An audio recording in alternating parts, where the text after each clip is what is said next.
Well, let's speak now to Ayelet Shaked in Tel Aviv. She was Israel's interior minister until last year, and before that served as Minister for Justice. Ayelet Shaked, thank you very much for coming on the program.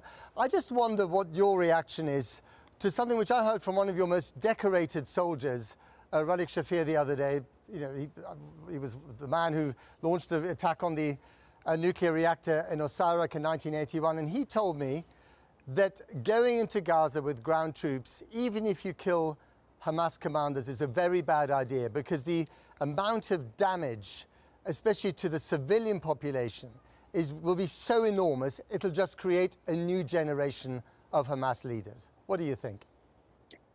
We didn't choose it. You know, Hamas launched a barbaric, genocidal attack on Israel. They committed atrocities that humanity has never seen in the 21st century.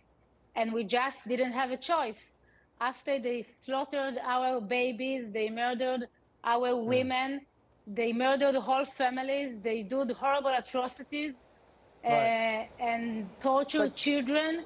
We just didn't have any choice. And we said to the population in Gaza, go to the south of Gaza River.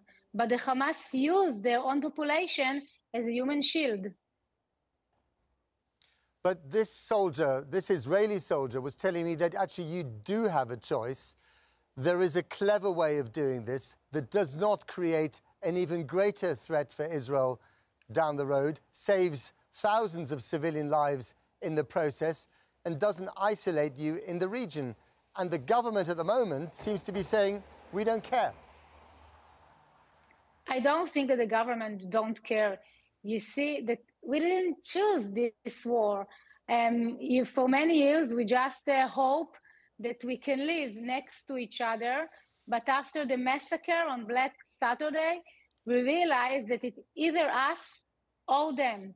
We will not stop until we will eliminate the Hamas. From the leadership till the last soldiers, they are all dead men walking, and there is no other choice to do it if you're not using ground assault. Right. You say it's either us or them. The question is, what do you mean by them? Let me just read you what you wrote on your Facebook page in 2014, if I may. You wrote, behind every terrorist stand dozens of men and women. It's not me. Just a second. I want to correct you. I didn't wrote it. I just quote an article of one of the journalists in Israel. So I didn't wrote it.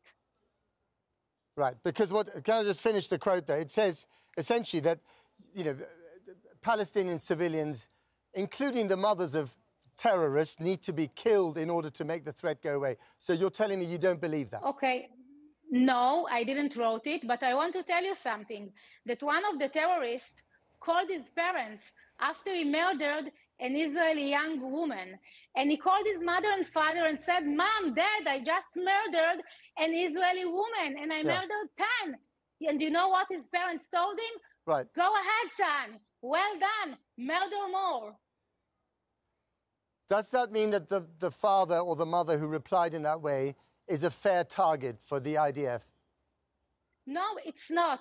But all the Hamas soldiers, from the leadership till the last soldiers, are all targets, because they actually did the most horrible massacre since the Holocaust. And you need to understand, it's either us or them. And regarding the population, the civilian that didn't interfere, by the way, hundreds of civilians did join the massacre. They just crossed the border, they raped women, they murdered, and they kidnapped our children. They were civilian, not just the Hamas soldiers. You need to understand that as well. And we have documented that a lot, and we feel your pain. It was a terrible tragedy that happened to your country. But what I'm wondering is both the morality of what is happening to Palestinian civilians, not all of whom support Hamas by any means, and also whether it's sensible, because at the end of the day, you're still going to have to live next to these people, and they're going to live next to you. So what's the arrangement going to be? What's the big plan? But they can choose. If they don't want to be a human shield to the Hamas, they can move to the south and be safe. And if you ask me what is the end game, Hamas will not be there anymore. So, you know, I think that the international community should like do a alliance of maybe Arab countries and just, you know, do something international there, because the Hamas will not be there until we finish. Right. Okay, Ayelet Shaked, thank you very much indeed for joining us.